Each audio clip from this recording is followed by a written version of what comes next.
Welcome back, everyone. In our last lecture, we talked about handling difficult coworkers, but what happens when the difficult person is your boss? Dealing with a difficult boss can be much more challenging, since the power dynamic adds pressure. Whether your boss is overly critical, micromanages everything, or is simply hard to communicate with, you need to find a way to work with them while protecting your own well-being.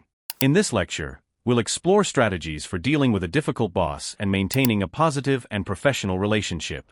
Learning objectives. This lecture is an attempt to identify common types of difficult bosses and their behaviors. Learn practical strategies to manage your relationship with a difficult boss while maintaining professionalism. Develop techniques to communicate effectively and protect your mental health in these challenging dynamics. Bosses come in all shapes and personalities. Some are natural leaders, while others can make the workday feel like a struggle. However, just because a boss is difficult doesn't mean you're stuck in an impossible situation. Let's discuss the common traits of difficult bosses and how you can handle them effectively. Types of difficult bosses. Here are a few common types of difficult bosses you may encounter. The micromanager. This boss controls every detail of your work, constantly checking up on you, and rarely trusts you to handle tasks independently. This can be incredibly frustrating and can make you feel like you're not trusted to do your job. The critical boss. This type of boss never seems satisfied, no matter how well you perform.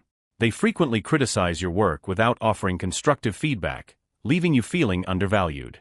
The inconsistent boss. This boss gives unclear directions or constantly changes expectations. It's hard to know what they want, and their feedback may shift from one day to the next, creating confusion and frustration. The absent boss. This boss is hardly ever around. They don't provide guidance, direction, or support, leaving you to figure things out on your own. This can lead to feelings of isolation or uncertainty. Why bosses act this way?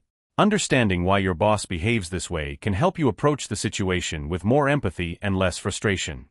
Just like with difficult coworkers, a difficult boss's behavior often stems from underlying issues such as insecurity, stress, or a lack of leadership training.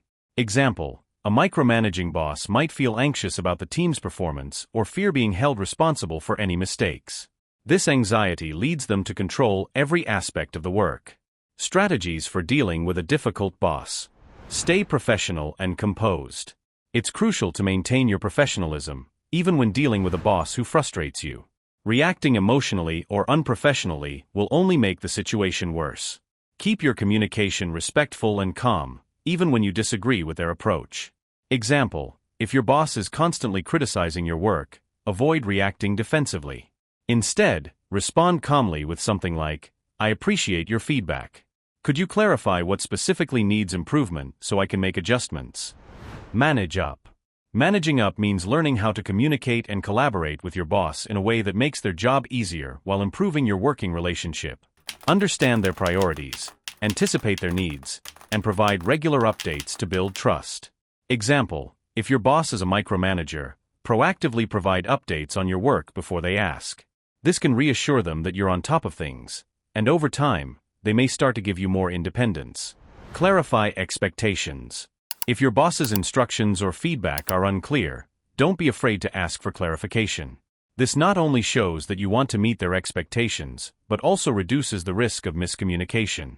Example: if your boss gives vague instructions, ask, "Could you clarify the specific outcome you're looking for on this project? I want to make sure I'm meeting your expectations." Set boundaries. Setting boundaries with a boss can feel tricky, but it's essential for your mental health. For example, if your boss frequently contacts you after hours with non-urgent requests, politely but firmly set a boundary. Example: "I'll be happy to address this first thing tomorrow during work hours. Is there anything urgent that needs attention before then?" Document key interactions. If you're dealing with a particularly challenging boss, it's a good idea to keep a record of important conversations, feedback, or instances where expectations change suddenly. This can help you track patterns and protect yourself if things escalate to HR or higher management. Example: after receiving unclear feedback, send a follow-up email summarizing the conversation. "Thanks for your feedback today. Just to confirm, you'd like me to adjust the report by adding these specific details, correct?" Story illustration. Let's take an example from Sarah, a marketing associate who worked for a critical boss. No matter what she did, her boss always found something to criticize, often without giving specific guidance.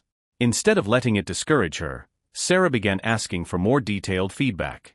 Each time her boss criticized her work, she responded by asking, "What would you like to see done differently?" This helped shift the conversation from vague criticism to constructive feedback. Over time, her boss started to provide clearer direction, and Sarah's work improved, leading to a better working relationship. Moral of the story: therefore, Sarah was able to turn her boss's criticism into a tool for improvement by calm and asking for specific feedbacks. Handling a difficult boss with professionalism and clear communication can often lead to better results over time. Navigating a ship through rough waters. Think of dealing with a difficult boss like navigating a ship through rough waters. If you react to every wave with panic, you'll lose control and risk capsizing.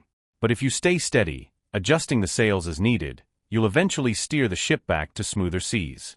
Similarly, staying calm and adjusting your approach to a difficult boss can help you weather the storms and maintain control over your work environment. Moral of the analogy: just as steady sailing helps navigate rough waters, staying composed and adjusting your approach helps you manage a difficult boss without letting the situation overwhelm you. Follow-up assignments. Reflect on a past or current difficult boss. Write a one-page analysis of how you handled the situation and what strategies from today's lecture you could apply to improve your working relationship. Create a communication plan for managing up with your boss. Identify key areas where you can provide proactive updates or clarify expectations to reduce tension. I'd like to know your opinions. So let us know, have you ever had a difficult boss? What strategies worked for you, or what did you struggle with? Feel free to share your thoughts in the comments section. Conclusion. That's it for today's lecture on dealing with a difficult boss.